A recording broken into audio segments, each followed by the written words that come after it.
नमस्कार दोस्तों, स्वागत है आपका यूपीएससी हिंदी के स्टडी प्लेटफॉर्म पर और मैं शुभम रोज की तरह आपका स्वागत करता हूं।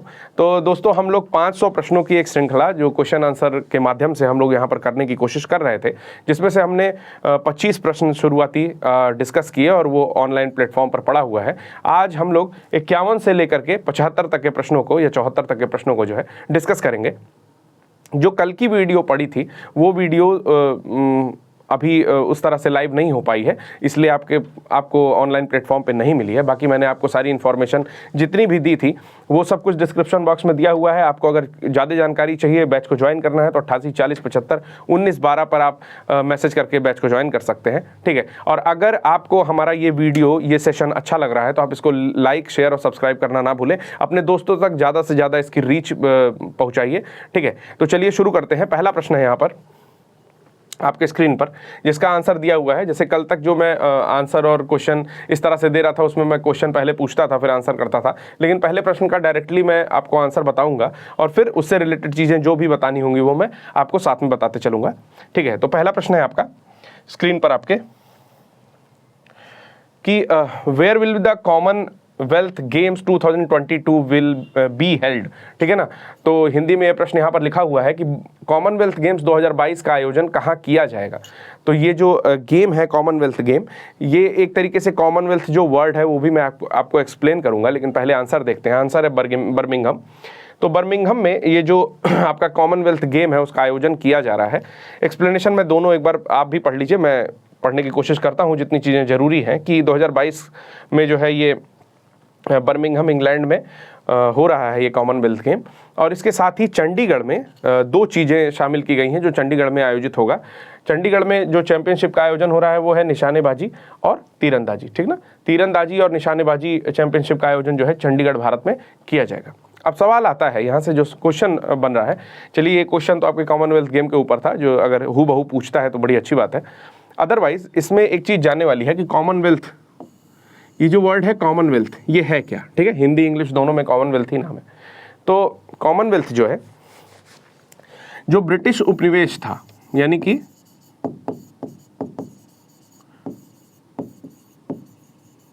ठीक है ना, जो ब्रिटिश कॉलोनी थी या जो ब्रिटिश कॉलोनीज थी, ठीक है। जैसे ब्रिटिशर्स ने जिन जिन देशों पर अपना आधिपत्य किया था और ब्रिटिशर्स कहते थे कि ये जो है हमारी कॉलोनी है या हमने जो है अपना उपनिवेश बनाया है, हिंदी में कॉलोनी को बोलेंगे उपनिवेश, ठीक है ना। तो ब्रिटिशर्स ने जिन जिन देशों को अपना उपनिवेश बनाया था, जिसमें से भारत सबसे बड़ा देश था, ठीक है। तो ये जब ब्रिटिशर्स उन देशों से चले गए, ठीक है, किसी भी तरीके से गए, ठीक ना, जैसे भारत में एक विद्रोह के माध्यम से गए, ठीक है, सशस्त्र विद्रोह हुआ और फिर फ्रीडम स्ट्रगल एक लिखी गई, ठीक है। तो उस तरीके से जब भारत से गए या अन्य देशों से भी गए तो उन्होंने एक कॉमनवेल्थ नाम की एक संस्था बना ली, जिसमें ऐसे सभी देश थे जो कि कभी ब्रिटिश उपनिवेश हुआ करते थे, ठीक है। तो कॉमनवेल्थ में ये माना जाता है कि जो कॉमनवेल्थ ये इन देशों का समूह है, उसमें विश्व की 1/3 आबादी, ठीक ना, 1/3 या 1/3 पॉपुलेशन जो है वो निवास करती है, ठीक। तो ये था कॉमनवेल्थ से रिलेटेड कुछ बातें। अब इसमें एक बहुत इंपॉर्टेंट हाल ही में न्यूज़ में रहा, एक कैरेबियाई द्वीप या देश आप कह सकते हैं, कैरेबियन द्वीपीय देश, ठीक है ना, जिसका नाम है बारबाडोस,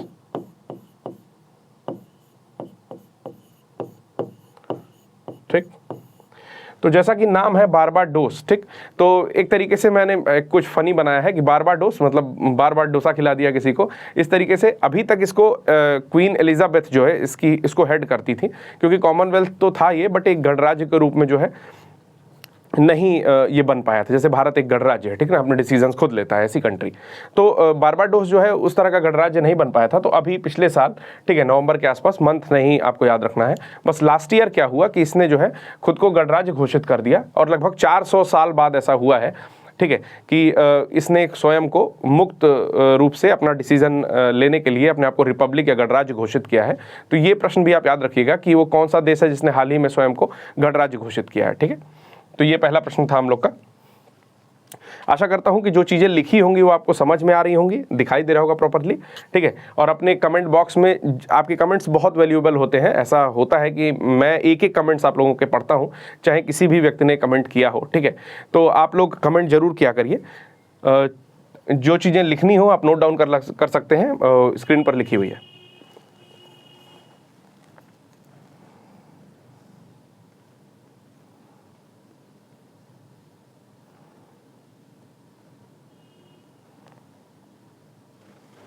ठीक है, चलिए अगले प्रश्न की ओर चलते हैं। ठीक है, अगला प्रश्न है, नीचे लिखा हुआ है which of the following will be the 53rd tiger reserve of India. मतलब नीचे दिए गए जो भी नाम है उनमें से 53वां टाइगर रिजर्व भारत में कौन सा होगा। तो आपको 2 सेकंड का टाइम देता हूं, आप इसको एक बार ट्राई करिए, ठीक है। और इसका जो आंसर है वो शायद लगभग सभी लोगों को पता होगा। तो उसका नाम है गुरु Ghasidas tiger reserve. The correct answer will be Guru Ghasidas tiger reserve, ठीक। तो यहाँ पर कुछ इंपॉर्टेंट चीज़ें दी हुई हैं जो आप पढ़ सकते हैं, वैसे मैं पढ़ने की कोशिश कर रहा हूँ, ठीक है। ओके, तो ये है गुरु घासीदास टाइगर रिजर्व। ये कौन सा होगा? 53वां टाइगर रिजर्व होगा। अब बात आती है 52वें और 51वें की, ठीक। ये भी मैं बताऊंगा, उससे पहले देखते हैं क्या है। गुरु घासीदास टाइगर रिजर्व जो है वो latest tiger reserve of India, यानी कि जो भी टाइगर रिजर्व होते हैं भारत में, ठीक है, कुल 2967 बाघ पाए जाते हैं। पहले ये बात जान जाइए कि भारत में कुल 2967 या 2967 जो है इतने टाइगर पाए जाते हैं जो वर्ल्ड में पाए जाने वाले। अगर 3200-3400 टाइगर टोटल वर्ल्ड में है तो उसका आप देख ही रहे हो कितना परसेंटेज है, परसेंटेज निकाल सकते हो। तो ये कंबाइंड एरिया है गुरु घासीदास का, और तोमार पिंगला एक नेशनल पार्क है, अगर इसमें ना दिया हुआ है। तोमार पिंगला एक वाइल्ड लाइफ सेंचुरी है, वाइल्ड लाइफ सेंचुरी है, जो कि मिला करके संयुक्त रूप से 53वें टाइगर रिजर्व के रूप में नाम दिया गया है। तो यहाँ पर 2 है, एक है गुरु घासीदास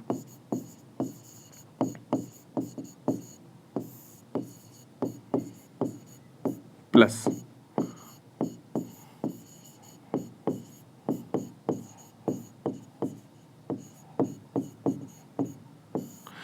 ठीक है, गुरु घासीदास और तोमार पिंगला, इन दोनों को मिला करके 53rd टाइगर रिजर्व घोषित किया गया है, ठीक है। ये घोषित कौन करता है? तो NTCA, national tiger conservation authority. NTCA के बारे में जाने तो NTCA जो है नेशनल टाइगर कंजर्वेशन अथॉरिटी 1973 में, ठीक है ना, मिनिस्ट्री ऑफ एनवायरनमेंट के द्वारा जो है ये बनाई गई थी। उसके बाद देखते हैं आगे की चीजें। Now the 4th tiger reserve Chhattisgarh, ठीक है, ये 4था टाइगर रिजर्व होगा छत्तीसगढ़ का, ठीक। इससे पहले कौन कौन से टाइगर रिजर्व हैं? तो आशा करता हूं कि ये चीजें आपको समझ में आई होंगी। मैं इसे डिलीट कर रहा हूं, ठीक है। UAE, ये चीज आप याद रखिएगा, ठीक है ना। इसके पहले UAE था छत्तीसगढ़ में, ठीक है। तो UAE में क्या क्या था देख लीजिए, यहां पर नाम होगा, ठीक ना, उदांती सीता नदी। तो आप उदांती से याद रखिए, उदांती, ठीक। इसका नाम है अचानक मार, जैसे कोई अचानक मार देता है, ठीक है। और तीसरा टाइगर रिजर्व है यहां पर जिसका नाम है इंद्रावती, ठीक। ई से इंद्रावती इसलिए मैंने लिखा है, आई से होता है क्योंकि UAE याद रखना ज्यादा आसान होता है, ठीक है। तो इसलिए UAE को मैंने UAI नहीं किया है, ठीक। तो जितनी चीजें लिखी हुई हैं एक बार आपको जितना नोट डाउन करना हो नोट डाउन कर लीजिए, फिर मैं नेक्स्ट चीजें से रिलेटेड बताता हूं, ठीक है।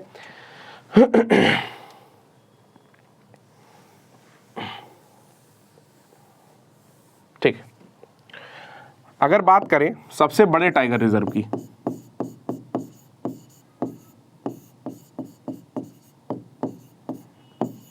सबसे पहले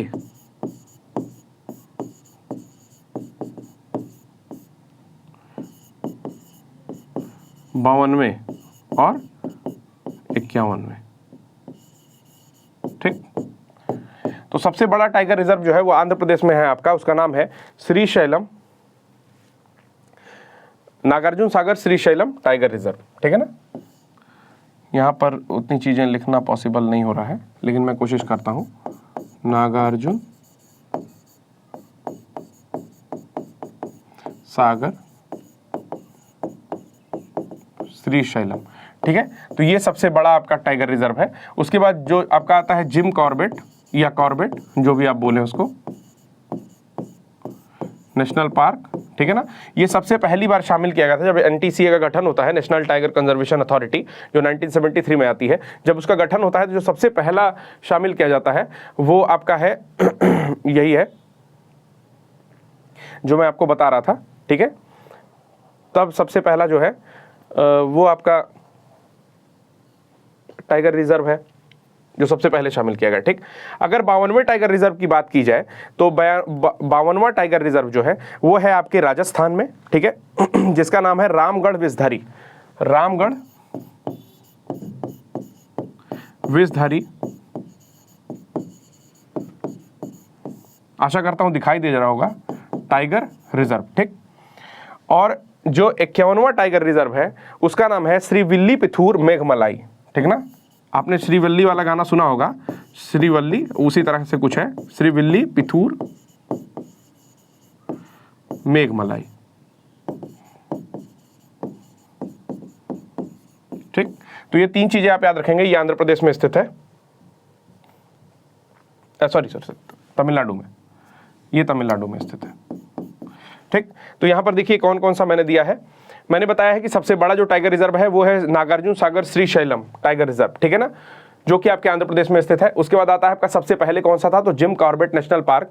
ये जब एनटीसीए का गठन होता है 1973 में, तो सबसे पहले आपके इस टाइगर रिजर्व को इसमें शामिल किया जाता है। नेक्स्ट मैंने आपको बताया कि 52वां जो टाइगर रिजर्व है वो है रामगढ़ विषधरी, जो कि राजस्थान का है, जिसे हाल ही में शामिल किया गया था। और 51वां जो है वो है श्रीविल्लीपुथूर मेघमलाई टाइगर रिजर्व, जो कि आपके तमिलनाडु का है, ठीक है। तो ये जितना डेटा लिखा हुआ है अगर आपको दिखाई दे रहा है तो आप एक बार नोट कर सकते हैं इसे, ठीक है। मैं 2-3 सेकंड का आपको टाइम देता हूं, आप वीडियो पॉज करके नोट कर सकते हैं, फिर हम अगला क्वेश्चन लेंगे।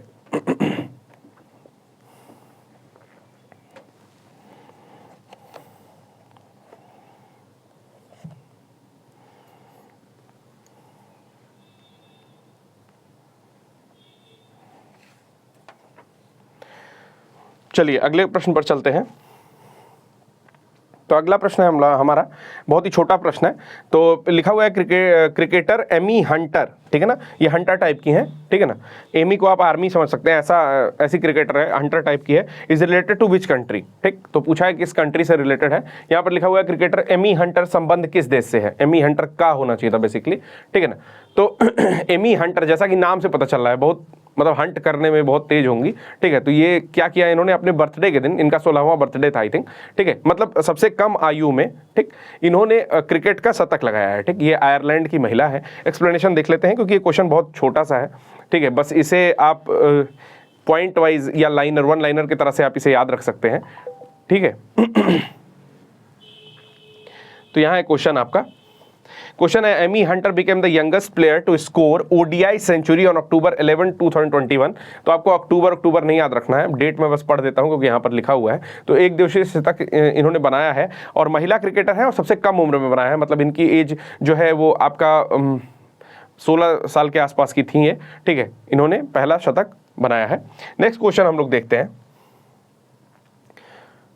नेक्स्ट क्वेश्चन जो है वो बहुत ही इंपॉर्टेंट क्वेश्चन है। मैं कल इसको बता चुका हूं कि what is the rank of India in the list of total 116 countries in global hunger index, ठीक है। तो यहां पर लिखा हुआ है ग्लोबल हंगर इंडेक्स 2021 का जो जारी हुआ है उसमें भारत की रैंकिंग कितनी है। अगर हिंदी में वही प्रश्न देखेंगे तो लिख रहा है कि ग्लोबल हंगर इंडेक्स ही लिख रहा है आपका, वैश्विक भूख सूचकांक या इस तरह से लिखता है हिंदी में, ठीक है। तो उस पर भारत को चौथे नंबर पर रखा गया है। तो मैं ये कल बता चुका हूं कि भारत की रैंकिंग एक शुभ अंक की है, लेकिन भारत का ये स्थिति शुभ नहीं है, ठीक है ना।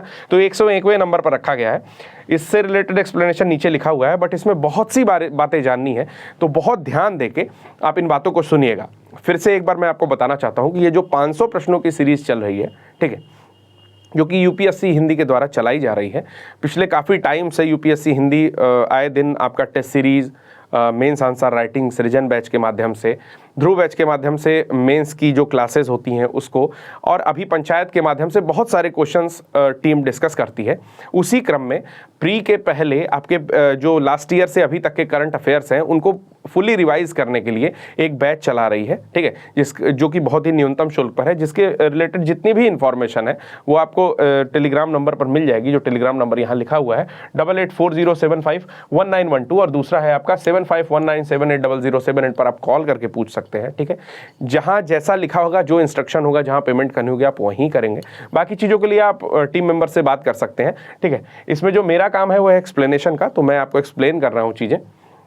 ये सारे वीडियोस आपको प्लेटफॉर्म पर मिल जाएंगे, ओपन प्लेटफॉर्म पर अभी दूसरा वीडियो शायद आज पड़ेगा, ठीक है। बाकी जो टीम का कोर टीम जो डिसाइड करेगी उस तरह से बाकी वीडियोस जो है आपको मिलेंगे या नहीं मिलेंगे, उस उनके ऊपर निर्भर करता है, ठीक है।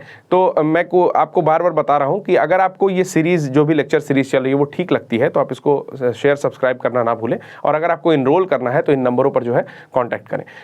तो ग्लोबल हंगर इंडेक्स, जैसा कि यहाँ पर लिखा हुआ है, बहुत सारे कंट्रीज़ का रैंक दिया हुआ है, ठीक है। तो एक सेकंड तो यहाँ से बात करना शुरू करते हैं। पहले मैं एक्सप्लेनेशन एक बार जितना ज़रूरी है उतना पढ़ देता हूँ, ठीक है, और आप साथ में खुद भी पढ़ सकते हैं कि इंडिया की रैंक जो है 116 कंट्रीज़ में 101 है।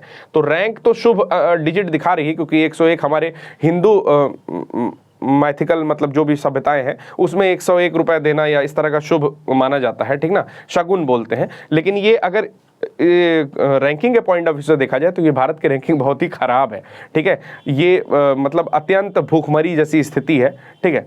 तो इसको अगर देखते हैं तो कह रहा है कि इंडिया की रैंक लास्ट ईयर जो है 2020 में 94वीं थी, ठीक, और अभी जो भारत की रैंकिंग है वो हो गई है 101। तो ये खराब हो गई है, यानी कि भारत फिसल करके नीचे आ गया है। नेबरिंग कंट्रीज़ में नेपाल, बांग्लादेश, ठीक है, और म्यांमार, यहाँ तक कि म्यांमार की भी रैंकिंग भारत से अच्छी है। जैसे नेपाल बांग्लादेश की 76 या 76वीं रैंक है, वहीं म्यांमार की रैंकिंग जो है 71वीं है। पाकिस्तान जो हमारे बगल का पड़ोसी देश है, जो हम ही से निकला हुआ है, ठीक है, उसकी रैंकिंग भी 92वीं है। तो हमारी रैंक कहीं ना कहीं खराब हो रही है इस सेक्टर में, ठीक है ना। आगे देखते हैं कि जो एनुअल रिपोर्ट है ग्लोबल हंगर इंडेक्स की, इसको ज्वाइंटली वर्ल्ड वाइड कंसर्न और वेल्थ हंगर लाइफ द्वारा जो है ये जारी किया जाता है। तो अब यहाँ पर जो इंपॉर्टेंट चीज़ें हैं वो मैं लिखने जा रहा हूँ, ध्यान से देखिएगा, ठीक।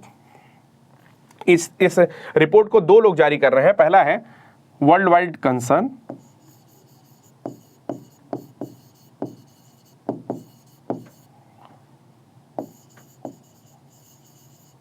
ठीक है ना, कंसर्न वर्ल्ड वाइड प्लस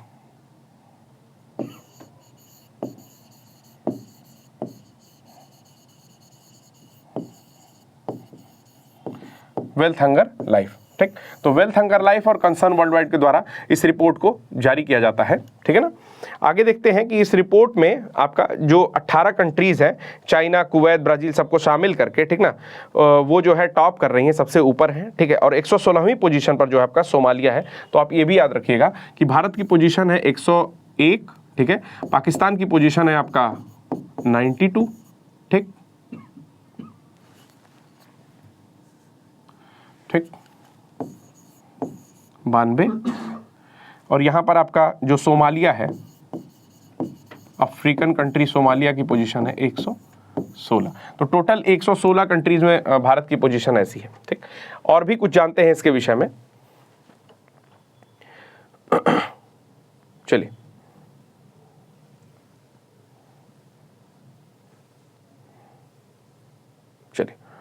यहाँ पर जानने की कोशिश करते हैं कि शुरू क्यों हो रही है, ठीक। मतलब ये जो GHI है, ग्लोबल हंगर इंडेक्स है, वो शुरू क्यों किया गया कंसर्न वर्ल्ड वाइड के द्वारा और वेल्थ हंगर लाइफ के द्वारा।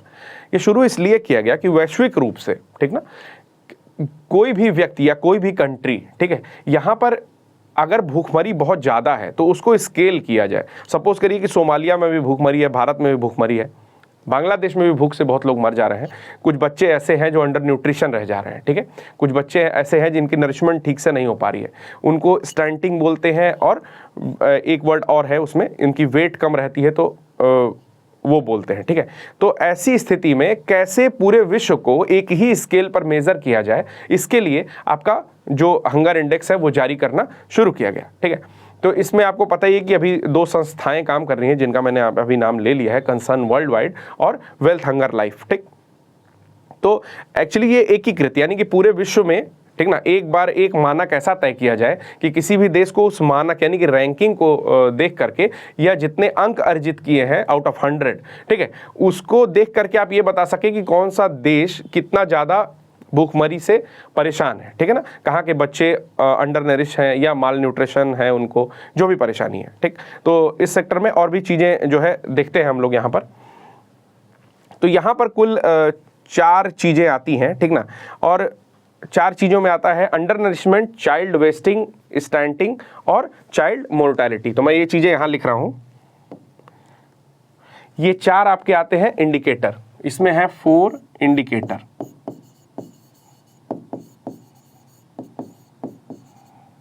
ठीक, पहला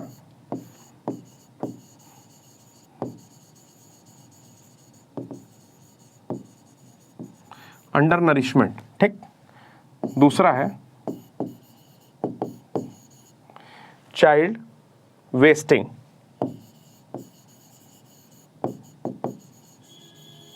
ठीक। तीसरा है चाइल्ड स्टंटिंग, ठीक। ये 3 चीजें यहां पर हो गई। फिर है आपका चाइल्ड, ये नीचे लिखूं या यहीं पे लिख देता हूं, चाइल्ड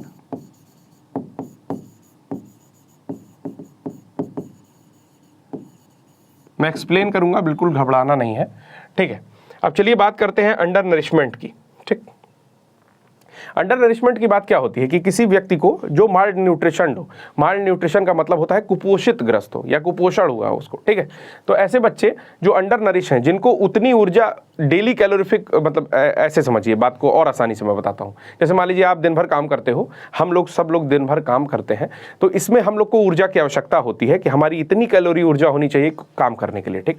अगर देश में बच्चे या वहाँ के सदस्य जो है उतना कैलोरी ऊर्जा नहीं पा रहे हैं तो उन्हें बोला जाएगा अंडर नरिश है, ठीक ना। यानी कि उनको उतना पोषण नहीं मिल रहा है, ठीक है। तो ऐसी स्थिति में बच्चों को अंडर नरिशमेंट कहा जाता है, ठीक। दूसरा आता है चाइल्ड वेस्टिंग। तो इस वेस्टिंग को वेट से आप रिलेट कर लो कि 5 साल के ऐसे बच्चे जिनकी जितनी वेट होनी चाहिए थी, ठीक ना, उतना वेट नहीं है, यानी कि वो क्या है, कहीं ना कहीं माल न्यूट्रिशन हो रहे हैं, ठीक है। तो ऐसे बच्चों को जो वजन में हल्के हैं, ठीक ना, या एक्यूट या अंडर नरिश हैं, ठीक ना, या ठिगने बच्चे 5 साल के, ठीक, 5 साल के नीचे के ऐसे बच्चे जो कम लंबाई के हैं, सॉरी कम लंबाई नहीं, वजन, ठीक। अगला आता है चाइल्ड स्टंटिंग। तो ठीक इसी प्रकार चाइल्ड स्टंटिंग में वो बच्चे आते हैं जो कि ठिगने हैं एक तरीके से, ठीक ना, कम लंबाई के हैं, 5 वर्ष के ऐसे बच्चे जो कम लंबाई के हैं। अब ये होगा किस कारण से, तो न्यूट्रिशन उनको प्रॉपर नहीं मिल रहा है, ठीक है। तो इसलिए वो क्या रह जा रहे हैं, छोटे रह जा रहे हैं, ठिगने रह जा रहे हैं, ठीक। यानी कि इनएडिक्वेट न्यूट्रिशन और अनहेल्दी इन्वायरमेंट, ठीक, अपर्याप्त पोषण और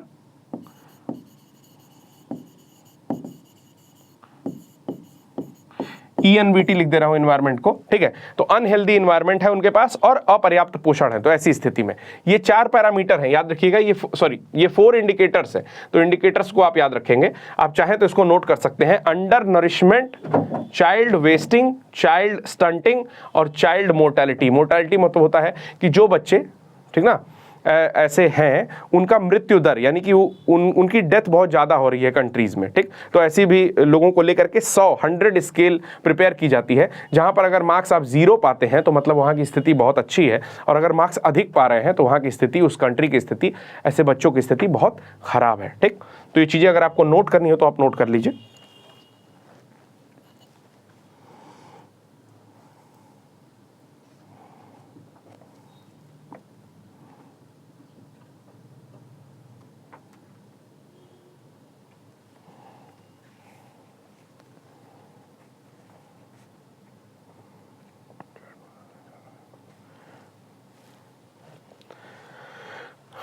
ठीक है, अब चलिए 3 चीजें और देख लेते हैं। यहां पर है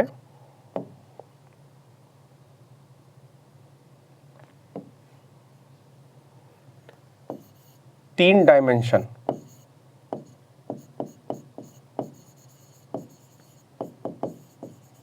ठीक, 1, 2 और 3। पहला है इनएडिक्वेट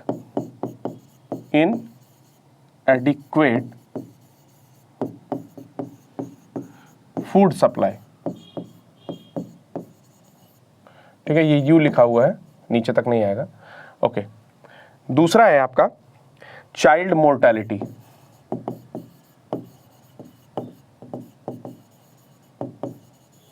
ठीक, और तीसरा पॉइंट है आपका चाइल्ड नरिशमेंट, ठीक। तो ये जो 3 पॉइंट है ये हैं आपके इनएडिक्वेट फूड सप्लाई, चाइल्ड मोर्टेलिटी और चाइल्ड नरिशमेंट या चाइल्ड अंडर नरिशमेंट, ठीक है ना।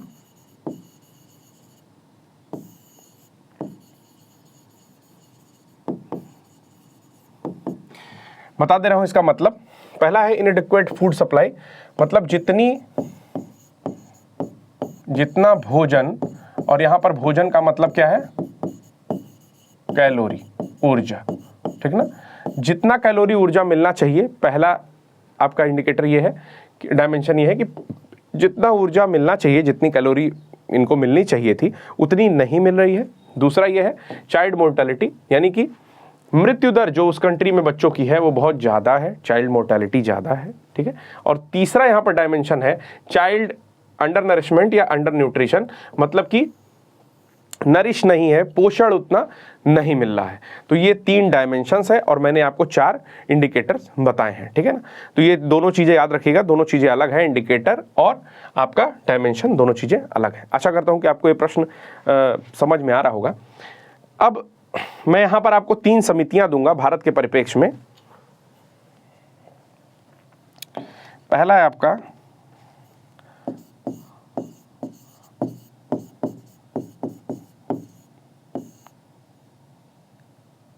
तेंदुलकर समिति, ठीक, लकड़वाला समिति,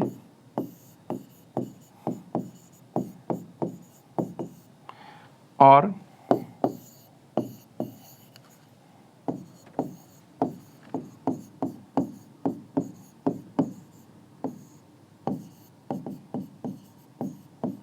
समिति, ठीक। आपको बताना है इसमें से भारत में हंगर के लिए, यानी कि डेली भोजन के लिए या भूखमरी के लिए, ठीक ना, कौन सी समिति है जो कि ये डिसाइड करती है कि किसको कितने कैलोरी ऊर्जा मिलनी चाहिए, कितना रुपया मिनिमम डिसाइड किया आपके तेंदुलकर समिति ने कि इतना रुपया एक व्यक्ति के लिए भोजन के लिए इत्यादि, ठीक ना, भूखमरी के लिए डिसाइड होना चाहिए। इसमें से कौन कौन सी समिति, पहले तो ये बताना है कि रिलेटेड है, ठीक है, और कौन सी समिति जो है क्या करती है, इसके बारे में अगर आपको कुछ जानकारियाँ मिलती है। वैसे तो समिति किससे रिलेटेड है बस यही बताना है कि कौन सी समिति रिलेटेड है भूखमरी या जो भी आपका हंगर है उससे, और कौन सी समिति नहीं है, ये आपको कमेंट बॉक्स में बताना है, ठीक है, ये आपका काम है। नेक्स्ट स्टार्ट करते हैं अगला क्वेश्चन। चलिए अगला क्वेश्चन देखते हैं।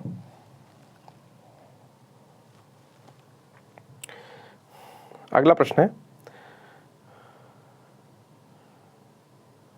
ठीक, अगला प्रश्न है, where was the India's first Atal community innovation centre inaugurated. कहां पर पहला अटल कम्युनिटी इनोवेशन सेंटर का उद्घाटन किया गया है। तो आपके पास 4 ऑप्शन है, जयपुर, लखनऊ, नोएडा और हैदराबाद, ठीक है। तो ऑप्शन यहाँ भी है कि ऑप्शन सर जयपुर, लखनऊ, नोएडा और हैदराबाद। तो इसका आंसर आप बताइए कि इसका आंसर कहाँ है। तो इसका आंसर होगा आपका जयपुर, ठीक है ना।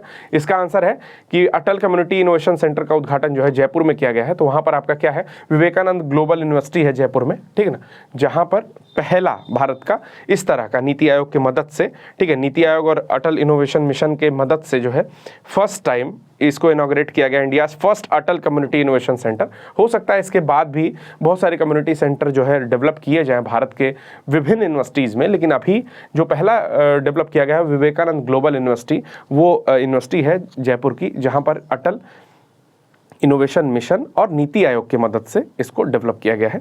तो नीति आयोग का स्थापना आपको पता है कि 2015 में हुई थी। ठीक, नेक्स्ट क्वेश्चन देखते हैं। इसमें कुछ देखना नहीं है एज सच, जितनी चीज़ें हैं वही एज सच हैं, तो मैं इसके बारे में ज़्यादा एक्सप्लेन नहीं कर रहा हूँ। ठीक है, आ जाइए अगला प्रश्न देखते हैं। ठीक है, which state has recently launched मेरा घर मेरा नाम। ठीक है ना, कौन सा स्कीम ड्यूरिंग 2021, तो कौन सा ऐसा राज्य है जिसने अभी एक स्कीम लॉन्च की है, मेरा घर मेरा नाम योजना। तो ये योजना जरूर पढ़ के जाइएगा, ये थोड़ी सी इंपॉर्टेंट योजना है। ऐसे तो बहुत सारी योजनाएं बहुत सारे स्टेट में लॉन्च होती हैं, ठीक है ना, बट अभी आप देख रहे थे कि पंजाब में हाल ही में चुनाव हुआ है, तो चरणजीत सिंह चन्नी जो इससे पहले वहाँ के सीएम थे, उनको हरा करके आम आदमी पार्टी जो है भगवंत मान वहाँ के नए चीफ मिनिस्टर बने हैं। तो ये बड़ा एक मतलब उथा पुथ, मतलब मुझे वर्ड नहीं बोल पा रहा हूँ, ठीक ना, उथल पुथल सा वहाँ का रहा है, ठीक ना, उठा पटक टाइप का रहा है कि पहले कोई और वहाँ पर था, चरणजीत सिंह चन्नी थे जिन्होंने ओपीएस लागू किया था। सबसे इंपॉर्टेंट बात यह है कि ओल्ड पेंशन स्कीम वहाँ के गवर्नमेंट एम्प्लॉयज़ के लिए लागू किया था, लेकिन उसको अभी चेंज करके, ठीक है, चेंज कर दिया है वहाँ की आवाम ने। आवाम आप समझ रहे होंगे, वहाँ के जो लोग हैं उन्होंने उन्हें जो है कह दिया कि आप यहाँ नहीं रहोगे। तो ये इंपॉर्टेंट है पंजाब के दृष्टि से, तो उसका आंसर होगा पंजाब। मेरा घर मेरा नाम स्कीम जो है वो पंजाब का है। एक बार मैं क्वेश्चन का एक्सप्लेनेशन देख लेता हूँ, ठीक है। तो former Punjab chief minister Charanjit Channi launched a new scheme named Mera Ghar Mera Naam which aims to provide ownership right, ठीक है ना, ये इस बात पे ध्यान दीजिएगा। विच एम्स टू प्रोवाइड, ये क्या प्रोवाइड कर रहा है, विच एम्स टू प्रोवाइड, इसका एम है ownership rights to people living in red streak houses, जो लाल धारी वाले हाउसेज में रह रहे हैं, ठीक ना, ऐसे लोगों को houses in village and cities, जो लाल धारी वाले हाउसेज में रह रहे हैं, ऐसा कुछ वहाँ पर घर होता है, ठीक है, जो गवर्नमेंट आई थिंक होंगे इस तरह के घर, ठीक है। तो लाल लकीर के घरों में रह रहे हैं। लाल लकीर मुझे लगता है कि शायद ये जो वो होते हैं कमज़ोर वर्ग होता है, ठीक है। तो हाँ, बस्ती का एक हिस्सा है और केवल गैर कृषि उद्देश्यों के लिए उपयोग किया जाता है, लाल लकीर के रूप में जाना जाता है, ठीक है। गैर कृषि नॉर्मली जो गाँवों में जो जमीनें होती है जहाँ पे रिकॉग्नाइज नहीं करती गवर्नमेंट, ओके ओके, वो residential land. Okay sir, okay, ठीक है, थैंक यू। तो सर ने बताया है कि ये जो ऐसे एरिया हैं, सर भी वहीं से बिलोंग करते हैं, तो ये जो ऐसे एरिया हैं जहाँ पर नॉन एग्रीकल्चरल जो पर्पज़ के लिए यूज़ किया जाता है, ठीक है ना, विलेज का सेटलमेंट है वहाँ पर, ठीक। तो हिंदी में लिखा हुआ है कि वह भूमि क्षेत्र जो गाँव की बस्ती का एक हिस्सा है और केवल गैर कृषि उद्देश्यों के लिए उपयोग की जाती है, ठीक है ना, लाल लकीर के रूप में जानी जाती है या रेड डिस्ट्रिक्ट के रूप में जानी जाती है, ठीक। तो नॉन एग्रीकल्चर पर्पस से वो भूमि जो है वो बेसिकली गांव का एक हिस्सा है, ठीक। चलिए देखते हैं अगला प्रश्न। अगला प्रश्न क्या है आपका, तो अगला क्वेश्चन है यहाँ पर ये, with reference to the World Food Day 2021 read the following statement and select the correct answer according to the code, ठीक है। विश्व खाद्य दिवस 2021 के संदर्भ में निम्नलिखित कथनों को पढ़कर कूट के अनुसार या कूटे के अनुसार जो भी लिख दिया है, ठीक है, सही उत्तर का चयन करें। तो यहाँ पर कई सारी चीज़ लिखी हुई है। पहला ऑप्शन इसमें क्या लिखा है उसे हम देखते हैं ध्यान से। पहला है every year this day is organised on 16 November, ठीक है ना। पहला आपको इसमें एलिमिनेट करना मैं बताऊंगा, तो पहला आपने पढ़ लिया कि यह जो दिवस है, ठीक है ना, यानी कि जो विश्व खाद्य दिवस या वर्ल्ड फूड डे है वो आपके 16 नवंबर को 16 नवंबर को ऑर्गेनाइज किया जाता है। दूसरा इसका देख लीजिए थीम क्या है। थीम कह रहा है कि वर्ष 2021 में इस दिवस की थीम रही है स्वस्थ भविष्य के लिए सुरक्षित भोजन। अब देखिए, अगर आपको इसके विषय में बहुत ज़्यादा नहीं पता है, ठीक है, क्वेश्चन बड़ा लग रहा है तो थोड़ा डर लगेगा, ठीक है।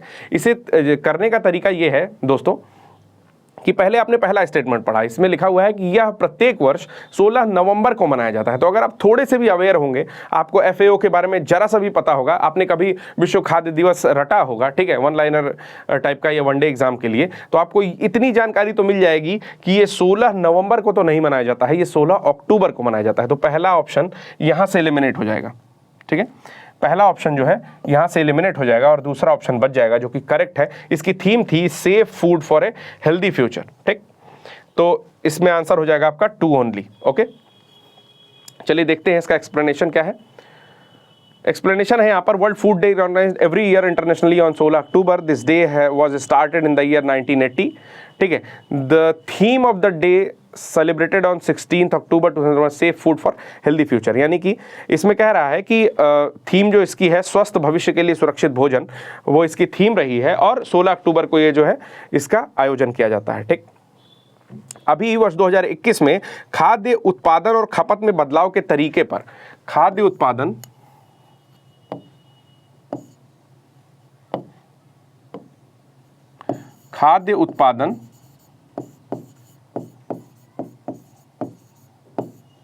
और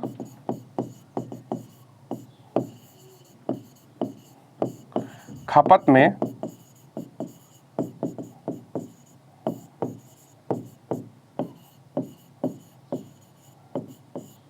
तरीके, ठीक ना, खाद्य उत्पादन और खपत में बदलाव के तरीके पर अभी इन दोनों पर चर्चा करने के लिए पहले खाद्य प्रणाली शिखर सम्मेलन, पहली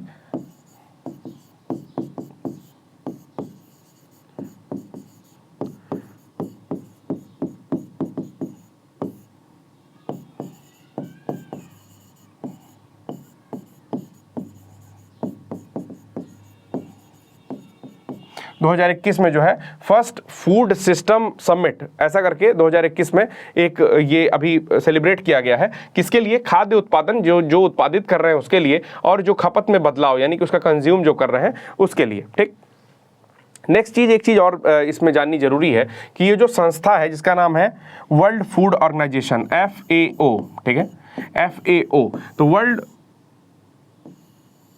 FAO food and agricultural organisation है ये, ठीक है, वर्ल्ड फूड ऑर्गेनाइजेशन नहीं है। FAO जो है इस संस्था को 2020 में आपके नोबेल प्राइज से सम्मानित किया गया है, ठीक है ना, नोबेल प्राइज से, नोबेल पीस प्राइज से, ठीक ना, शांति का नोबेल प्राइज दिया गया है आपका फूड एंड एग्रीकल्चर ऑर्गेनाइजेशन को। ठीक, उसके साथ साथ एक बात और है इसमें, FAO जो है वो आपके UN का ही एक अनुषांगी है, यानी कि इसी की एक संस्था है आपकी, ठीक, डायरेक्ट नहीं लेकिन एक संस्था है जो एक काम और करती है। FAO क्या करती है, FAO SDG यानी कि सस्टेनेबल डेवलपमेंट गोल में जो दूसरा गोल है जीरो हंगर का, ठीक है, जीरो हंगर या शून्य भूखमरी, ठीक ना, इसको जो है SDG सेकंड के गोल को भी ये जो है प्राप्त करने में सहायता करती है। ठीक है, आशा करता हूं कि आपको जितनी चीजें लिखी हुई हैं वो कुछ समझ में आ रही होंगी। ठीक, अब मैं आपको इससे अलग एक और पॉइंट बताऊंगा। ठीक है, आपको अगर कुछ नोट डाउन करना है तो आप इतने देर में नोट डाउन कर लीजिए, इसके बाद मैं आपको कुछ और एक अलग चीजें बताता हूं।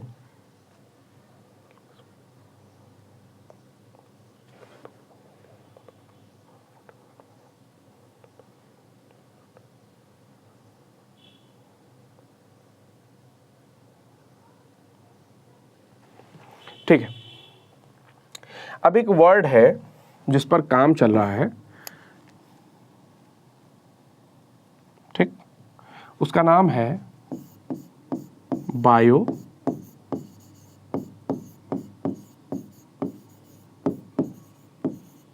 फोर्टिफाइड फसल। ठीक, बायो फोर्टिफाइड फसल क्या है, ठीक है, इंग्लिश में ही लिखा हुआ है, मैंने बस हिंदी में लिख लिया है, जिन लोगों को इंग्लिश आती है वो अपना स्पेलिंग लिख लो। ठीक है, तो बायो फोर्टिफाइड फसल क्या है, जिन फसलों में कुछ सूक्ष्म तत्वों की कमी होती है, ठीक है, उन्हें आप किसी एक विधि के द्वारा, ऐसी विधि है, ठीक ना, उसके द्वारा मतलब एक उन्नत श्रेणी आप विकसित कर रहे हैं एक तरीके से। तो बायो फोर्टिफाइड फसल में उन चीज़ों को जो है विकसित किया जा रहा है और उन सूक्ष्म माइक्रो न्यूट्रिएंट्स जो इसमें नहीं मौजूद हैं या उनकी कमी है उनको जो है इन्हांस किया जा रहा है इस मेथड से। ठीक, तो ऐसी फसलें जिनको बायो फोर्टिफाइड फसलें कहा जा रहा है उनमें कुछ माइक्रो न्यूट्रिएंट्स जिनका अभाव है उनको इन्हांस किया जा रहा है इसकी मदद से। इसमें गाजर और आपका गेहूँ आता है, तो नाम मैं यहाँ पर लिख दे रहा हूँ, MACS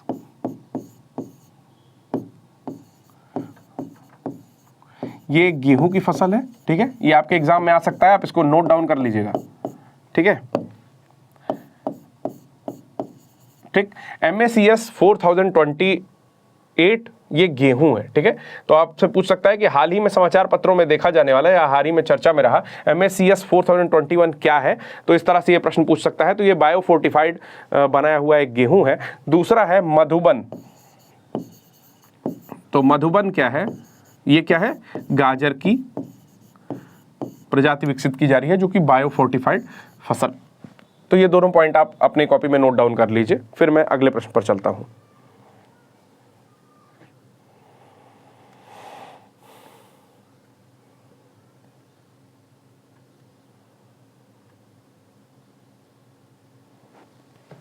चलिए अगला प्रश्न देखते हैं।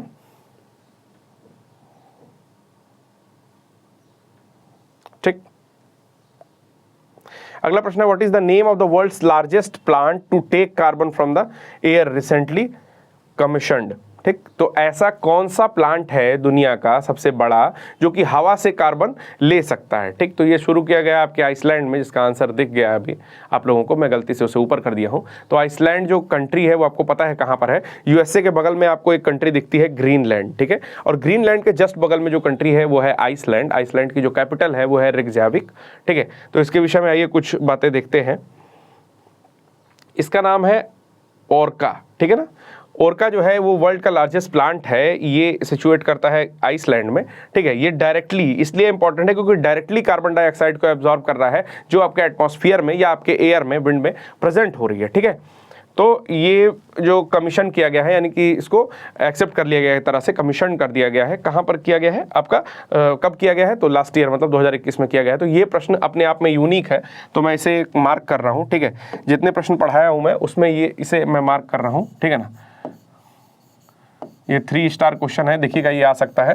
ठीक है, तो इसका नाम जरूर याद रखिएगा, ओर्का नाम है। हिंदी में, हिंदी वालों के लिए पढ़ दे रहा हूं मैं। आइसलैंड में दुनिया का सबसे बड़ा संयंत्र ओर्का, ठीक है, जो सीधे हवा से कार्बन डाइऑक्साइड को सोखता है और उसे भूमिगत कर देता है, इसे कमीशन किया गया है पिछले साल। ठीक, तो मैंने आपको बताया कि जो आपका वो है आइसलैंड है वो कहाँ स्थित है। ठीक है, तो मान लीजिए यहाँ यूएसए हो, मैं बहुत अच्छा तो फोटो नहीं बना पाऊंगा। ठीक है, ठीक, तो यूएसए के बगल में आप देखते हो छोटा सा ग्रीनलैंड है, उसके बगल में यहाँ पर आइसलैंड है। ठीक है ना, इसकी कैपिटल है रेकजेविक। ठीक, या रेकजाविक, जो भी आपको बुक में मिल जाता है या आप हिंदी में उसको जैसे पढ़ते हो। ठीक, रेकजाविक। ठीक, चलिए अगला प्रश्न यहाँ पर, अगला प्रश्न जो यहाँ पर है, recently in which state snail species has been discovered, यानी कि हाल ही में किस राज्य में घोंघे की एक प्रजाति खोजी गई है। तो घोंघा होगा जो है यार वो मेघालय वघालय साइड में ही खोजा जाता है अक्सर, तो इसका आंसर है आपका मेघालय। ठीक है, मेघालय का जो मतलब है वो क्या होता है, मेघालय, मेघ आलय, मतलब मेघ का घर एक तरह से कहा जाता है, बट जो इसका एक्चुअल मीनिंग है, ठीक है ना, वैसे तो मेघालय यानी कि बादल का घर होना चाहिए, बट जो इसकी एक्चुअल मीनिंग जो यहाँ के लोग निकालते हैं वो कहते हैं above the cloud, above the cloud. ठीक, तो बादल से ऊपर है, इसको स्कॉटलैंड कहते हैं, स्कॉटलैंड ऑफ इंडिया। ठीक, स्कॉटलैंड ऑफ इंडिया भी कहते हैं मेघालय को।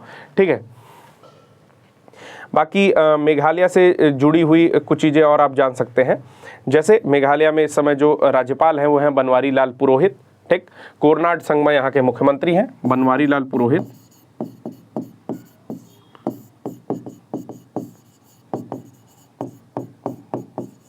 ठीक, कोरनाड संगमा यहाँ के सीएम है। ठीक, ठीक है ना, इसके अलावा यहाँ पर 2 है, नोकरेक नेशनल पार्क और नोकरेक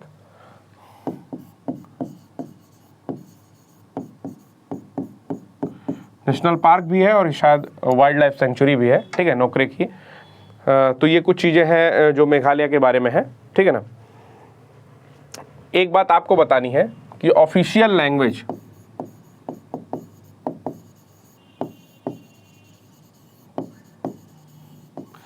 मेघालय की ऑफिशियल लैंग्वेज क्या है, ये आप लोग कमेंट बॉक्स में बताएंगे कि मेघालय की ऑफिशियल लैंग्वेज क्या है। ठीक है, चलिए नेक्स्ट प्रश्न की ओर चलते हैं कि अंतरिक्ष में शूट होने वाली विश्व की पहली फिल्म, ठीक है ना, which become the world's first film to be shot in space. आपने अगर ग्रेविटी मूवी देखी होगी, ठीक है, तो ग्रेविटी मूवी उस समय ऑस्कर नॉमिनेटेड थी और फिर शायद ऑस्कर उसने जीता भी था, मुझे एग्जैक्टली नहीं क्लियर है बट शायद जीता था उसने ऑस्कर, ठीक है।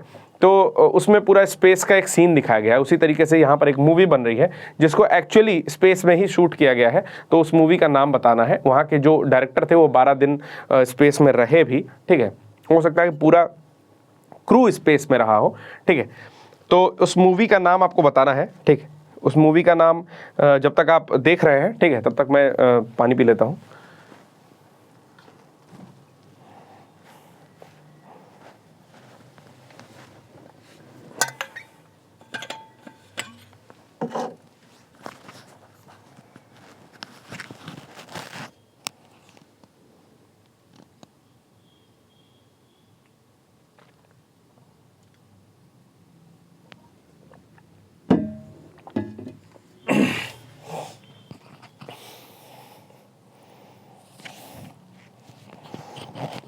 आशा करता हूँ कि आपने देख लिया होगा या पता चल गया होगा आपको अभी तक, ठीक है। तो उस फिल्म का नाम है द चैलेंज, ठीक। तो ये फिल्म जो है ये अपने आप में एक बहुत ही महान फिल्म बनने वाली है, ठीक है ना। तो कह रहा है कि एक्ट्रेस पेरेसिल्ड, ठीक ना, पेरेसिल्ड और फिल्म निर्देशक शिपेंको चैलेंज नाम की फिल्म के कुछ हिस्सों में शूटिंग के लिए अंतरिक्ष केंद्र पर पहुंचे और वहां 12 दिन तक रहे। तो ऑब्वियस सी बात है कि क्रू मेंबर गया है इनका, ठीक है। तो 12 दिन तक ये रहे हैं। वो इसका नाम याद कर लीजिए, इसे भी मैं स्टार मार्क कर दे रहा हूँ आपके पेपर के लिए। नहीं यूपीपीसीएस तो कहीं ना कहीं किसी ना किसी एग्जाम में, ठीक है मित्रों, आपको ये दिखेगा जरूर, ठीक है। तो ये आपका मूवी का नाम है द चैलेंज, ठीक। कितने दिन तक रहे ये इंपॉर्टेंट नहीं है, 12 दिन तक ये रहे हैं, ठीक है। चलिए अब एक चीज और बता देना चाहता हूं,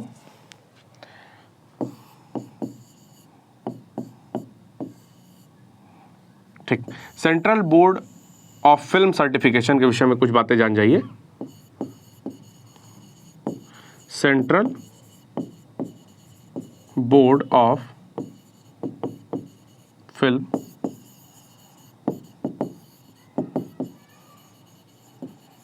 क्लियर आ रहा है सर वहां से, ठीक। Central board of film certification मतलब केंद्रीय फिल्म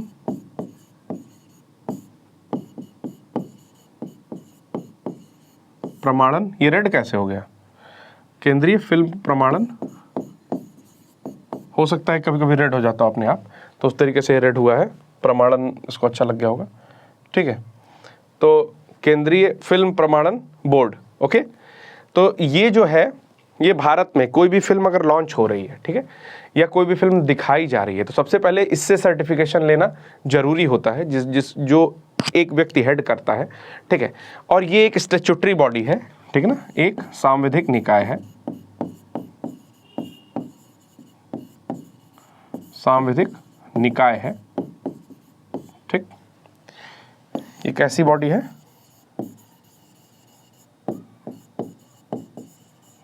स्टैट्यूटरी बॉडी है, ठीक है ना, सांविधिक निकाय है। आगे इसके विषय में कुछ चीजें ये देखते हैं कि ये जो ministry of information and broadcasting है, ठीक ना, उसके अंदर में सिनेमेटोग्राफी एक्ट जो था 1952, ठीक ना, मिनिस्ट्री ऑफ, यहां पर मैं लिख दे रहा हूं, ministry of information and broadcasting के अंदर में आपका सिनेमेटोग्राफी एक्ट 1952 में, ठीक ना, इसको स्टेब्लिश किया गया था। ये सांविधिक निकाय है, ये चीज आप याद रखिएगा, ठीक है। फिर ये 4 तरह के प्रमाण पत्र जारी करता है। आशा करता हूं आप इतनी चीजें देख लिए होंगे। मैं 1 सेकंड रुक जाता हूं, आप वीडियो पॉज कर लेना, ठीक है। आगे मैं बताता हूं, ये 4 तरह की सर्टिफिकेशन जारी करता है, ठीक। कभी आप मूवी पहले देखते रहे होंगे बचपन में, अब तो ध्यान नहीं देते हैं, अब तो मूवी पर ज़्यादा ध्यान देते हैं, ठीक है। बचपन में जब आप देखते रहे होंगे, ठीक, तो ये 4 तरह के सर्टिफिकेशन देता है। पहला देता है यू, ठीक, फिर देता है UA, ठीक, फिर देता है A और देन देता है S, ठीक है ना। तो 4 तरह के सर्टिफिकेशन ये जो है जारी करता है आपका CBFC, ठीक। तो पहला है unrestricted public exhibition,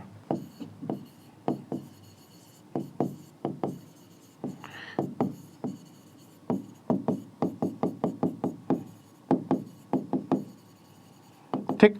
unrestricted public exhibition मतलब होता है प्रदर्शनी, इसको कोई भी देख सकता है, पूरी पब्लिक देख सकती है, इसके लिए कोई रिस्ट्रिक्शन नहीं है, बच्चे बूढ़े जवान जो भी है, मतलब हमारे ग्रुप के वो सब हर व्यक्ति देख सकता है, मतलब ये रिस्ट्रिक्टेड नहीं है। ठीक, ये जो है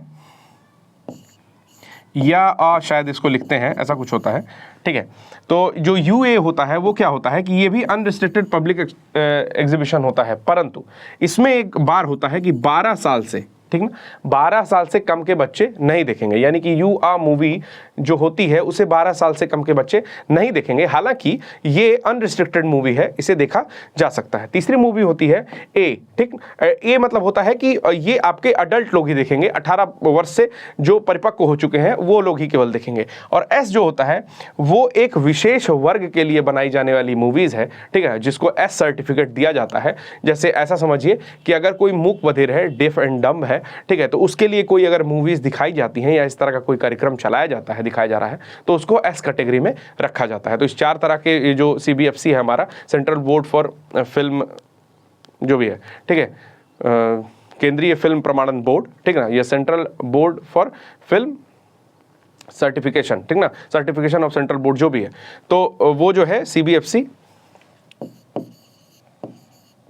ठीक है, यही है central board for film certification जो है वो आपके इस तरह की 4 तरह के प्रमाण पत्र जारी करता है। स्टैट्यूटरी बॉडी यानी कि सांविधिक निकाय है, ठीक है। 1952 में जो है इसको एक एक्ट के अंतर्गत बनाया गया, मिनिस्ट्री ऑफ ब्रॉडकास्टिंग और उसके अंतर्गत में है, ठीक है ना, इंफॉर्मेशन ब्रॉडकास्टिंग के अंतर्गत में है। चलिए अगला प्रश्न देखते हैं। अगला प्रश्न है हुनर हाट किस मंत्रालय की पहल है? तो देखिए प्रश्न बहुत अजीब सा पूछा हुआ है, ठीक है। अब इस प्रश्न में कुछ गलती है, ठीक। इस प्रश्न में क्या गलती है मैं बता दे रहा हूं। यहां पर दिया हुआ है कि Hunar Haat is the initiative of which ministry. तो अगर इनिशिएटिव पूछ लिया यानी कि स्टार्ट कौन किया था, तो स्टार्ट किया था माइनॉरिटी अफेयर्स ने, ठीक है ना, स्टार्ट किया था माइनॉरिटी अफेयर्स ने। लेकिन इसके पूछने का ये मतलब था कि अभी कहां पर हुआ है, ठीक है ना, और किसने उसको हेड किया है। तो उस समय इसका जो आंसर लिखा हुआ है वो सही है, केंद्रीय शिक्षा मंत्रालय, ठीक ना, उसने जो है हेड किया है सेंट्रल मिनिस्ट्री ऑफ एजुकेशन, जो कि धर्मेंद्र प्रधान जी देख रहे हैं, and skill development, central ministry of education and skill development, ठीक है, इसको देख रहे हैं। और ये इंपॉर्टेंट इसलिए है उत्तर प्रदेश के पॉइंट ऑफ व्यू से क्योंकि आप देख रहे हैं कि ये रामपुर उत्तर प्रदेश में हुआ है, ठीक है। तो अगर ये पूछता है कि Hunar Haat is initiative of which ministry, यानी कि हुनर हाट किस मिनिस्ट्री के द्वारा शुरू किया गया था, तो उसका करेक्ट आंसर होगा केंद्रीय अल्पसंख्यक मंत्रालय, ठीक ना, जो नकवी साहब है उसके मिनिस्टर। लेकिन अगर ये पूछता है कि 29वां हुनर हाट, ये जो यहां पर लिखा हुआ है एक्सप्लेनेशन में कि 29वां हुनर हाट कहां अभी हाल ही में जो है हुआ है, तो वो हुआ है आपके उत्तर प्रदेश के रामपुर में, ठीक है। तो ये चीज इसमें इंपॉर्टेंट है। केंद्रीय शिक्षा मंत्री उन्होंने इनॉग्रेट किया था सिर्फ। हाँ, कौन इसमें? हाँ हाँ, यहाँ पर जो है ये वाला जो हुनर हाट हुआ है 29वां, ठीक है, इसको इनॉग्रेट ये किए हैं, ठीक है, स्टार्ट किया गया है। ये मिनिस्ट्री, इस मिनिस्ट्री की पहल है, मिनिस्ट्री ऑफ माइनॉरिटी अफेयर्स की। चलिए अगला प्रश्न देखते हैं, ठीक। अगला प्रश्न है which country is the Tahoe lake, ठीक ना, यहाँ पे लिखा है Tahoe lake was in discussion recently. तो ताहो लेक जो है वो अभी, या यहाँ पर इंग्लिश में टाहो लिखा है, तो ताहो या टाहो लेक जो है अभी हाल ही में ये डिस्कशन में है। क्यों डिस्कशन में है, इसलिए कंट्री पूछी हुई है। तो कंट्री है USA, ठीक है, USA में ताहो लेक आती है, ठीक है। तो ताहो लेक इसलिए इस समय डिस्कशन में है क्योंकि अचानक से शायद जलवायु परिवर्तन के नाते या कुछ पोल्यूशन के नाते वहाँ पे लेक का पानी बहुत ज़्यादा कम हो गया है, ठीक है। जैसे लाइक विक्टोरिया लेक से आपकी नाइल रिवर निकलती है, नील नदी निकलती है, ठीक है। तो उसी तरीके से जो ताहो लेक है उससे भी एक नदी निकलती थी, जिससे इसका जब पानी या लेवल कम हो गया तो वो नदी भी जो है धीरे धीरे मतलब कम वाटर फ्लो कर रहा है, यानी कि सूखने की स्थिति में है। तो एक बार इसका एक्सप्लेनेशन देख लेते हैं कि ये फ्रेश वाटर लेक थी आपकी, लार्ज फ्रेश वाटर लेक है जो सेरा निवादा में स्थित है। देखिए लेक कहाँ स्थित है, मेरे पास तो अभी मैं गूगल अब ओपन नहीं कर पाऊंगा, लेकिन बता रहा हूँ कि जैसे मान लीजिए ऐसे करके अगर अमेरिका है कुछ, तो ताहो लेक जो है यहाँ पर स्थित है, ठीक है। तो कह रहा है फ्रेश वाटर लेक है, सेरा निवादा के आसपास है। The water level of the lake Tahoe which has been in discussion recently has dropped below its natural level, मतलब जो इसका नॉर्मल या नेचुरल लेवल चलता था उससे ये काफ़ी गिर गया है। Which has stopped the flow of water in the trophy river, जिससे ट्रॉफी रिवर में या ट्रॉफी देती थी, ऐसी रिवर थी, ताहो से ट्रॉफी लेता था, ठीक है। तो इसका पानी जो है अब धीरे धीरे कम हो रहा है, क्योंकि ये बेचारी थोड़ी सी नॉर्मल नेचुरल लेवल जो इसका था, इससे इसका पानी कम हो गया है, ठीक है। क्लाइमेट चेंज के बारे में ऐसी ड्रॉट कंडीशन जो है आ रही है, यानी कि ड्रॉट मतलब होता है सूखा, सूखे की स्थिति जो है क्लाइमेट कंडीशन के बारे में है। तो यहाँ पर लिखा हुआ है कि उत्तरी अमेरिका में टाहो झील में ऐसे जलवायु परिवर्तन के कारण उत्पन्न सूखे की स्थिति के चलते हुआ है। चलिए देखते हैं अगला क्वेश्चन, ठीक है। Which state government recently announce free education for all student up to class 12 in government school during, ठीक है, 2021 के अक्टूबर माह में ऐसा कौन सा राज्य है जिसने स्कूली शिक्षा में 12वीं तक के सभी छात्रों को कहा है कि तुम मुफ्त में पढ़ाई कर लो, मतलब पढ़ाई करिए, मुफ्त में करिए, 12 तक की शिक्षा जो है मुफ्त कर दिया है। तो ऐसा कौन सा राज्य है, आप मुझे बताएंगे।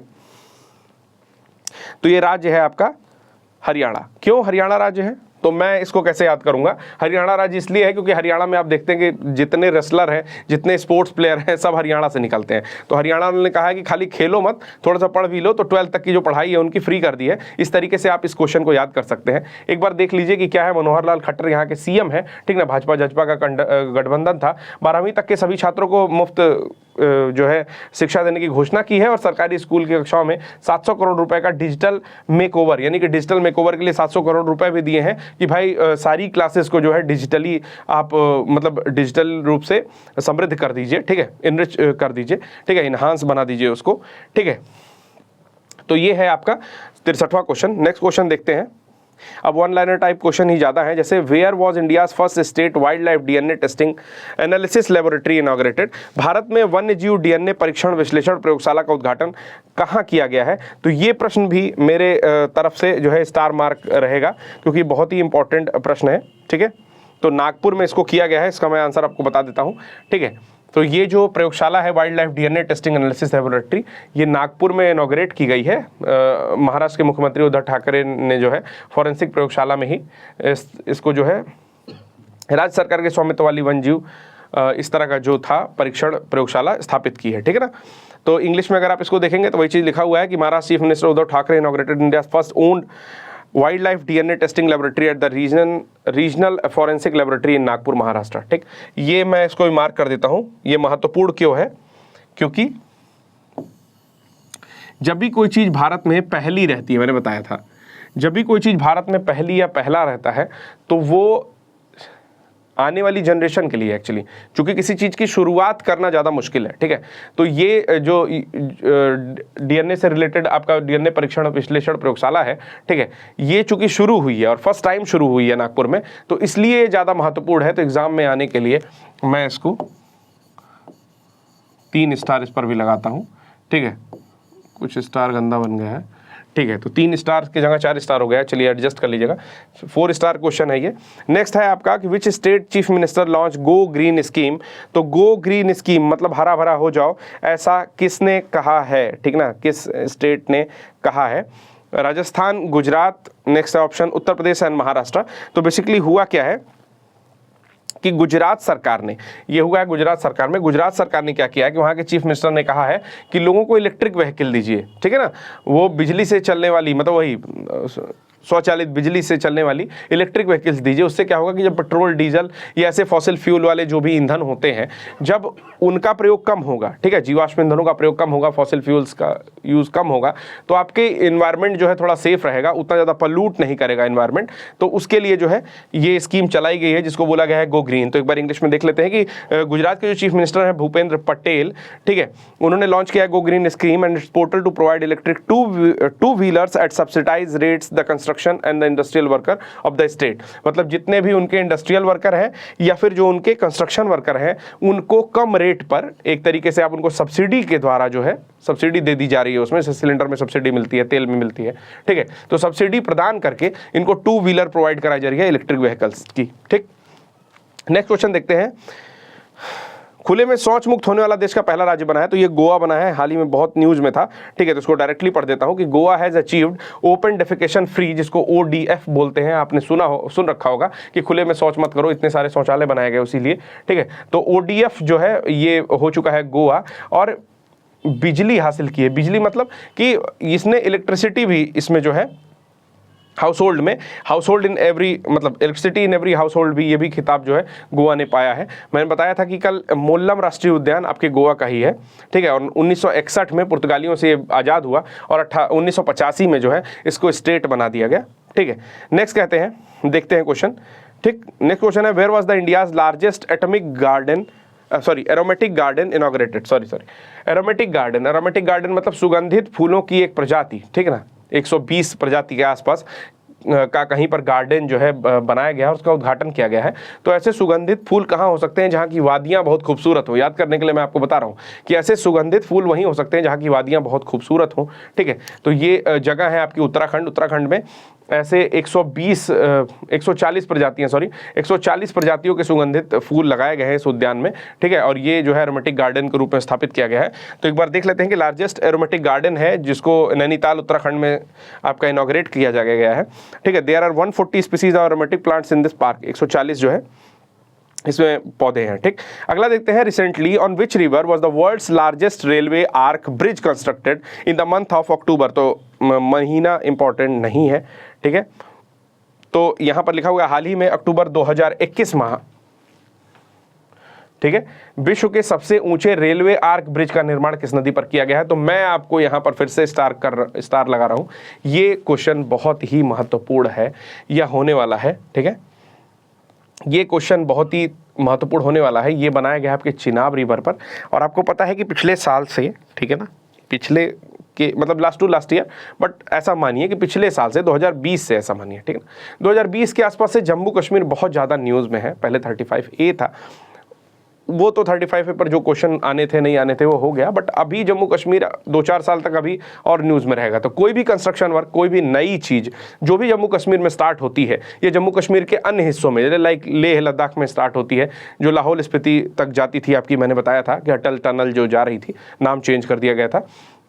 जिस दिन बर्थडे था आपका अटल बिहारी वाजपेयी का, 25 या 26 दिसंबर को पड़ता है, तो उनके नाम पर जो है उसका नाम अटल टनल दे दिया गया था। इसी तरीके से ये जो रेलवे आर्च ब्रिज है, एक तो वर्ल्ड्स की ये हाईएस्ट है, सबसे ऊंची है, ठीक है ना, और आर्च ब्रिज है जो पिछले साल आपकी कंस्ट्रक्ट करना इन्होंने बनाया है। तो देख लेते हैं एक बार, इसका चिनाब पर बनाया है, ठीक है।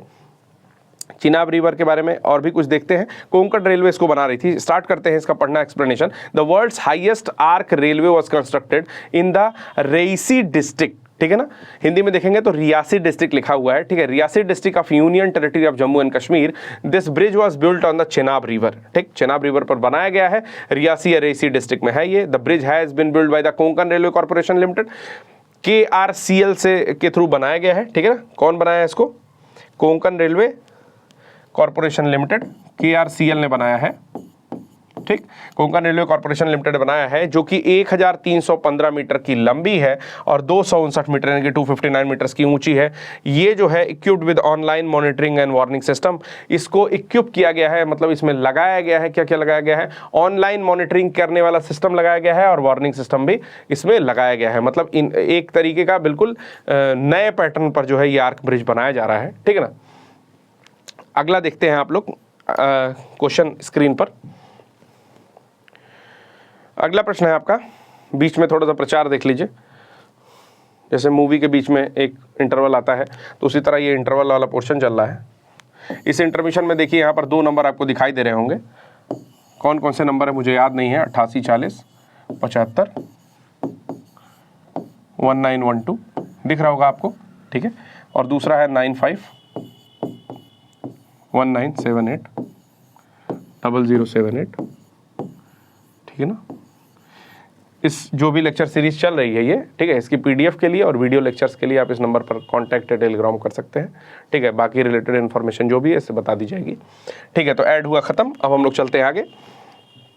नेक्स्ट है, which city hosted the national tribal dance festival recently during November. तो कौन से शहर ने नेशनल ट्राइबल डांस जो है स्टार्ट किया, यानी कि उसकी मेजबानी की है। तो ये रायपुर ने किया है, ठीक है। रायपुर आपको पता है कहाँ पर है, छत्तीसगढ़ में है। तो रायपुर में हुआ है, जहाँ पर भारत के साथ साथ जो है विदेश से भी, उज्बेकिस्तान से, नाइजीरिया से, श्रीलंका, युगांडा, सीरिया, बहुत जगह से जो है कलाकार आए हैं और ये कर रहे हैं। तो ये आपका जनजातीय नृत्य महोत्सव की मेजबानी की है राष्ट्रीय रूप से, ठीक है, जो दोबारा शायद हुआ, इससे पहले एक बार और हुआ था, ठीक।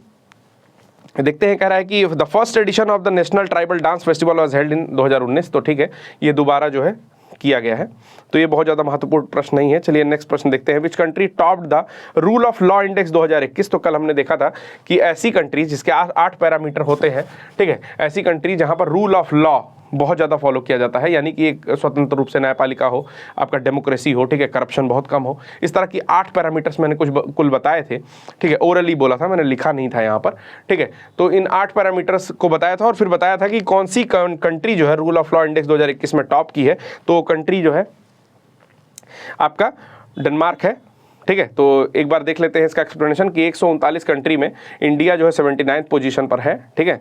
और रिपोर्ट जो है मेजर करती है कि how the rule of law is experience in practical and everyday situation by the general public, legal practitioner and expert around the world. तो मैंने बताया था कि कुल 16,000 लोगों को हाउस होल्ड पर और 4,000 जो लीगल प्रैक्टिशनर होते हैं उन सबकी मदद से जो है इसको तैयार किया जाता है, ठीक है। और इसको जो है तैयार करता है WJP यानी कि वर्ल्ड जस्टिस प्रोजेक्ट जो है इसको, इस रिपोर्ट को तैयार करता है, ठीक है। तो इसमें इंडिया की रैंकिंग आप देख लीजिए, टॉप कौन किया है, डेनमार्क आपको पता चल चुका है। तो नेक्स्ट क्वेश्चन हम लोग देखते हैं, ठीक है। नेक्स्ट क्वेश्चन है where was the 70th Miss Universe pageant held, ठीक ना। तो ये जो प्रतियोगिता है मिस यूनिवर्स की वो कहाँ हुई थी, तो इस बार ये इजराइल में हुई है, ठीक है ना। तो मिस यूनिवर्स 2021 जो है 17वां मिस यूनिवर्स का एक प्रोजेक्ट था जो 69 मतलब 69 बार और हुआ था, पिछले साल 70वां हुआ था ये इजराइल में, ठीक है। तो इजराइल की आपको राजधानी बतानी है, ठीक है। आपका होमवर्क ये है कि आप इजराइल की राजधानी बताएंगे, ठीक है। उसके बाद देखते हैं कि इलियट इजराइल में यूनिवर्स डोम का आयोजन किया गया। मेक्सिको की एंड्रिया मेजा, भारत की हरनाथ सिंधु बहुत न्यूज़ में थी, ठीक है। अभी उनका कुछ ऐड भी आ रहा है हरनाथ सिंधु का, अगर आप इंटरनेट पर सर्फिंग करते होंगे तो हरनाथ सिंधु का भी ऐड आता है, ठीक है, उनकी सक्सेसर, ठीक है ना। एंड्रा मेजा ऑफ मेक्सिको को बनाया गया है आपका मिस यूनिवर्स। तो आप नाम याद रखिएगा, भारत की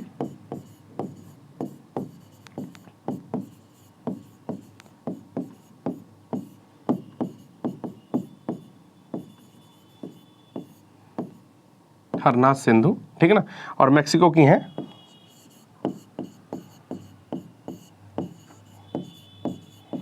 एंड्रा मेजा, ये टॉप की हैं, ठीक है ना। नेक्स्ट क्वेश्चन देखते हैं। विश्व की ऐसी प्रथम सरकार जिसने अपने कामकाज को पूर्णतः कागज रहित घोषित कर दिया है, तो इसका भी आंसर दुबई है। आज ही के जो हम लोग का चल रहा था पंचायत 2.0, उसमें आपने देखा होगा कि निशांत सर से मैंने ये प्रश्न पूछा है और निशांत सर ने इसका सही जवाब दिया है, ठीक है। तो ये दुबई वो आपका कंट्री है जिसमें जो है वहाँ के क्राउन प्रिंस जो है शेख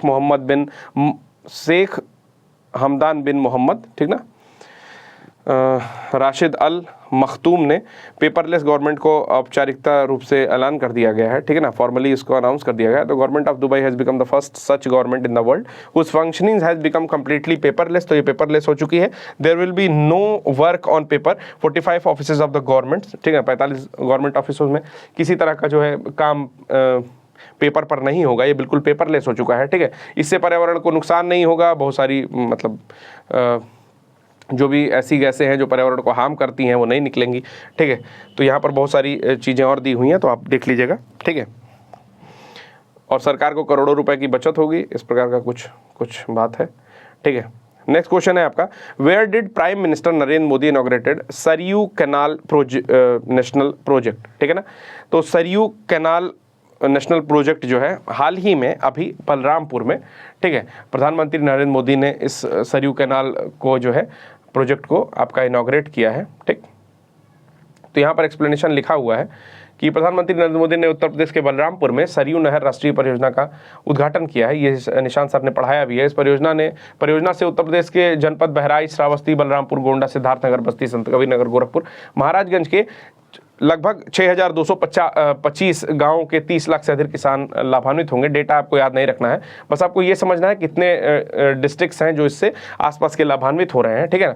और ये सरयू नहर राष्ट्रीय परियोजना के अंतर्गत जो है घाघरा, सरयू, राप्ती, बाणगंगा और रोहिणी 5 नदियों को आपस में जोड़ने के लिए काम करेगा। तो आपसे ये पूछ सकता है कि इसमें से which of the following is not included in the Saryu नहर परियोजना, ठीक। तो आपको याद इन नदियों का नाम रखना है, यानी कि आपका एक हो गया बाणगंगा, रोहिणी, राप्ती, सरयू और घाघरा। तो इन नदियों का नाम आप याद रखिएगा क्योंकि प्रश्न इससे पूछ सकता है। नेक्स्ट प्रश्न है आपका, ठीक है, किस संगठन को संयुक्त राष्ट्र महासभा द्वारा पर्यवेक्षक की दर्जा दिया गया है? ठीक, तो संयुक्त राष्ट्र महासभा, मैंने बताया था संयुक्त राष्ट्र के जो है 6 अंग होते हैं। उस दिन जब मैं बता रहा था तो मैं थोड़ा कंफ्यूज हो गया, ठीक है, क्योंकि जब बोर्ड पे आप रहते हो, स्क्रीन के सामने मेरा पहला रिकॉर्डिंग था तो मुझे वो चीज़ आते हुए भी मैं एग्जैक्टली बता नहीं पाया, तो आज कोशिश करता हूँ। तो संयुक्त राष्ट्र जो था 1945 में बना था वर्ल्ड वॉर 2 के बाद, ठीक है। तो इसके जो अंग होते हैं वो 6 अंग टोटल होते हैं। तो यूनाइटेड नेशन जनरल असेंबली यानी कि महासभा होता है, यूनाइटेड नेशन सिक्योरिटी काउंसिल होता है यानी कि सुरक्षा परिषद होता है, ICJ होता है यानी कि इंटरनेशनल कोर्ट ऑफ जस्टिस होता है, सेक्रेटेरिएट होता है, सचिवालय, ठीक है। उसके बाद इकोसॉक होता है, इकोनॉमिक कॉर्पोरेशन एंड सोशल करके एक डिपार्टमेंट होता है, ठीक। इसके बाद होता है ट्रस्टीशिप काउंसिल। तो ये कुल मिला के 6 जो है इसके अंग होते हैं, ठीक है, यूनाइटेड स्टेट्स के। तो अभी यूनाइटेड स्टेट्स किसमें पर्यवेक्षक की भूमिका जो है एज ए ऑब्जर्वर किसमें बना है? तो ISA में बना है, जो कि जिसका हेडक्वार्टर आपके गुरुग्राम में है, ठीक ना, इंटरनेशनल सोलर अलायंस करके है, ठीक है। तो ऐसे देश जो पहले कर्क मकर के बीच में थे, ऐसे देशों को लिया जाता था, ठीक है। तो ये सोलर अलायंस जो है इसका हेडक्वार्टर आपका गुरुग्राम है, इसलिए इंपॉर्टेंट है। तो ये दे रहा है कि यूनाइटेड नेशन जनरल असेंबली जो है वो ग्रांट पाया है, यानी कि पर्यवेक्षक का दर्जा प्रदान किया गया है उसको। इंडिया जो है has described decision of historic saying it will help the well defined corporation, ठीक है। तो कुछ चीज़ें नीचे लिखी हुई है कि आपका जो भी है कि आगे आने वाले वर्षों में रीन्यूएबल एनर्जी या नवकरणीय ऊर्जा के थ्रू, यानी कि सोलर एनर्जी के थ्रू चीज़ें चलें, ठीक है, जो कि आपकी प्रकृति को कम हार्म करती हैं। तो इसी से रिलेटेड कुछ चीज़ें इसमें लिखी हुई हैं। तो ऐसे का हेडक्वार्टर आप याद रखेंगे कि इंटरनेशनल सोलर अलायंस का हेडक्वार्टर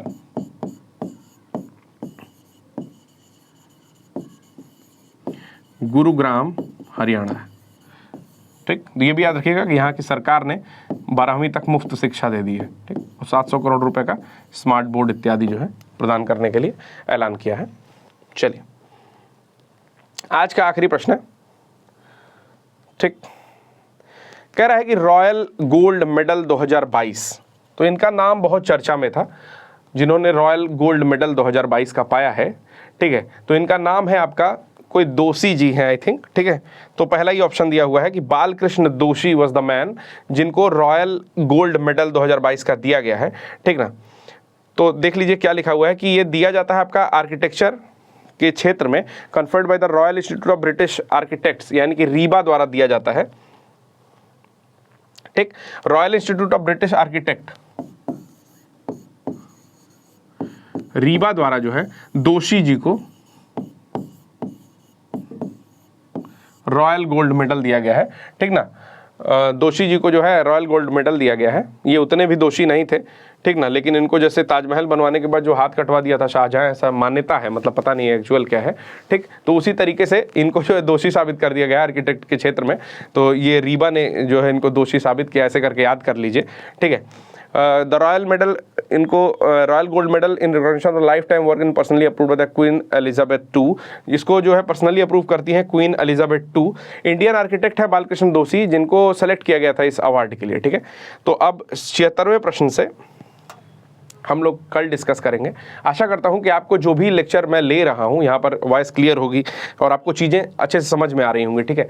तो आप ज़्यादा से ज़्यादा लाइक करिए, अपने उन दोस्तों में शेयर करिए जो प्रिपरेशन को धार देना चाहते हैं, यानी कि जैसे मान लीजिए कि अब लगभग 1 महीना बचा हुआ है और अगर आपने करंट अफेयर नहीं पढ़ रखा है तो ये एक अच्छा तरीका है कि आप उन महत्वपूर्ण प्रश्नों को पढ़ें या उससे रिलेटेड कुछ चीज़ें जो भी मैं बताने की कोशिश करता हूं उनको आप एक बारी रिवीजन फॉर्म में पढ़ लें, ठीक है। तो मेरी कोशिश रहती है कि मैक्सिमम चीज़ें आपको डिलीवर की जाएँ, ठीक है।